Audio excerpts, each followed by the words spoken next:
Good evening and welcome to Oriel Park. And with much of the heat that was built up between these two clubs in the aftermath of Stephen O'Donnell's winter defection from Richmond to Oriel having dissipated by now, the talk in the build-up to tonight has largely been about the football rather than the acrimony. Let's have a look at the teams that will compete here this evening. Let's start with the home side, Dundalk FC. And Dundalk, they make 4 changes to the team that beat Finn Harps on Monday. Mark Connolly replaces Sam Bone at centre-back. Paul Doyle makes way in midfield. Robbie Benson returns. And further forward, Stephen Bradley returns on the wing in place of John Martin. And Keith Ward steps out. Joe Adams starts in his stead. Let's have a look at the St. Pat's team selected this evening.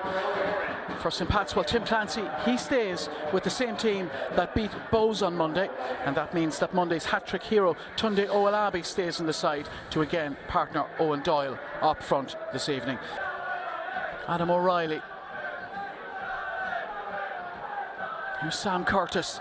Curtis with the cross in, it's a good one too. It's found Owen Doyle, and that needed a smart save from Nathan Shepherd to push it over the crossbar, but finding way too much space from a Dundalk perspective at the back post then, Owen Doyle.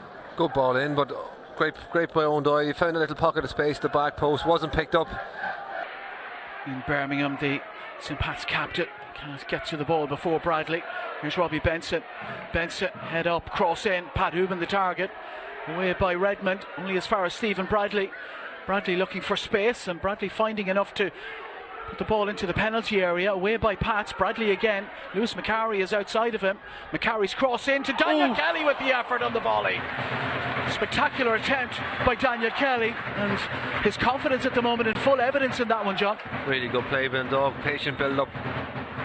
He obviously maybe set his sights a little bit too high and was waiting for that big offer to come from across the water, and when it didn't arrive he was a little bit late to the party. Here's Hooban, and Daniel Kelly is on the run. Kelly, can he find some space? And that's headed back, and Kelly is in here, and Kelly with the shot. He's done it again. Daniel Kelly! Wow! His 5th goal of the season, Daniel Kelly. He's in irrepressible form at the moment. And Daniel Kelly has opened the scoring. It's Dundalk 1, St. Patrick's Athletic now. And his addition of his passing range is just a new dimension in this Dundalk team. McCarry. Bradley. McCarry goes again. Adams is on his inside. Pat Hooban is in the middle, and it's towards Hooban. Yes! Oh, that's just off target by Hooban. Really good run down the right hand side by Lewis McCarry, combining with Bradley, and the cross towards Hooban, and the header by Hooban looked destined for the back of the net, but just off target. St. Pat's throw. O'Reilly back into the fray. Here's Forrester. Birmingham just off balance as he played that forward. Forrester, player with great balance and great vision too, and he's found Sam Curtis here if he can keep this in play, and he does. Curtis cuts back inside. Curtis with the left-footed shot. Oh, really good well ball. That was going in from this angle. Mark Connolly clears it away for Dundalk, and the shot eventually goes wide, but what an effort that was by young Sam Curtis, showing confidence that belies his young years. No, coming from a fabulous ball by Forrester. Burns pressurising him, forcing the error. Doyle, Burns, King, Doyle again. Good combination play this by St. Pat's. Billy King, he's got Dara Burns in support. What can Burns do with it?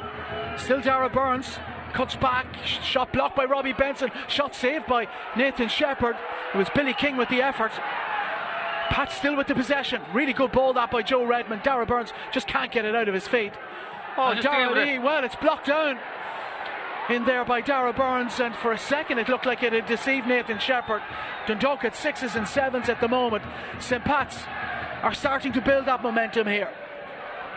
Ball delivered in, Shepherd comes and claims. Well that time, but again Dara Burns, Billy King there had a couple of opportunities, and once it's Dara Lee, he was waiting for his goalkeeper to come out. You're always told as a defender, unless you hear the goalkeeper, you deal with it yourself. John Martin waiting on it.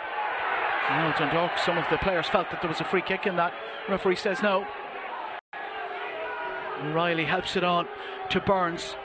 Daniel Kelly back to offer support to Leahy, but it makes no difference, and Burns comes inside and gets the shot away. It's blocked by Dundalk. Burns still with the possession. Oh, that's a great turn away from Lee. What a save that is by Nathan Shepherd. He's got some show reel this season, and that's as good as any from close range. Somehow manages to parry that over the crossbar. Garrett Burns, fantastic in that move, but Nathan Shepherd, what an incredible save that was. And Dundalk, it would appear, will head for the mid-season break in second place in the Premier Division, because Derry City are trailing Finn Harps at the moment at the Brandywell. That game's not over just yet, but even if they do get an equaliser, Dundalk will go into second position. And once again, as with Finn Harps on Monday night, Dundalk have shown another facet to their play. It's another night in which they needed character to pull through, John. Yes, we were very pleased.